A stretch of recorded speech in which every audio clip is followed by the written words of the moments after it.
टी20 world cup से कबल Pakistan team की कारकर्दगी गो कि अच्छी नहीं, लेकिन ग्रीन शर्ट्स मेगा इवेंट के सबसे ज़्यादा फाइनल और सेमीफाइनल खेलने वाली टीमों में शामिल हैं। आईसीसी टी20 वर्ल्ड कप से कबल पाकिस्तान टीम पीसीबी इंतजामिया और कप्तान की तब्दीलियों से गुजरी। मेगा इवेंट से कबल 5 माह में खेले गए 16 मैचेस में से सिर्फ 5 में ही फतेह हासिल कर पाए। तहम ग्रीन शर्ट्स टी20 वर्ल्ड कप का फाइनल खेलने वाली 3 टीमों में से एक है। चीन का मिशन चांग-ई-6 कामयाबी से चांद पर उतर गया। बीजिंग में रिसर्च सेंटर में खुशी की लहर दौड़ गई।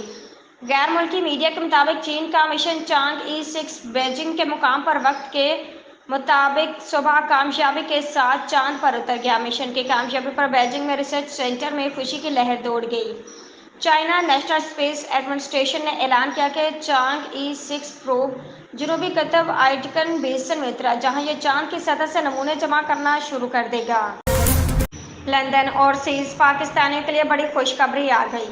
तफसीलात के मुताबिक ओवरसीज पाकिस्तानियों के लिए बड़ी खुशखबरी ये है कि वफाकी वज़ीर दाखिला मोहसिन नकवी ने अर्जेंट पासपोर्ट 7 रोज़ में जारी करने का हुक्म दे दिया। वफाकी वज़ीर दाखिला मोहसिन नकवी ने लंदन में पासपोर्ट और नादरा सेंटर्स का दौरा किया।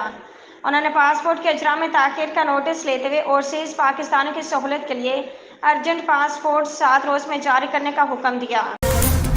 कराची सीएए की बदतरीन कारकर्दगी के बायस यूरोपीय कमीशन ने पीआईए पर पाबंदी हटाने से इनकार कर दिया है। यूरोपीय यूनियन की जानिब से पाकिस्तान एयरलाइंस की बहाली का मामला तूल पकड़ गया।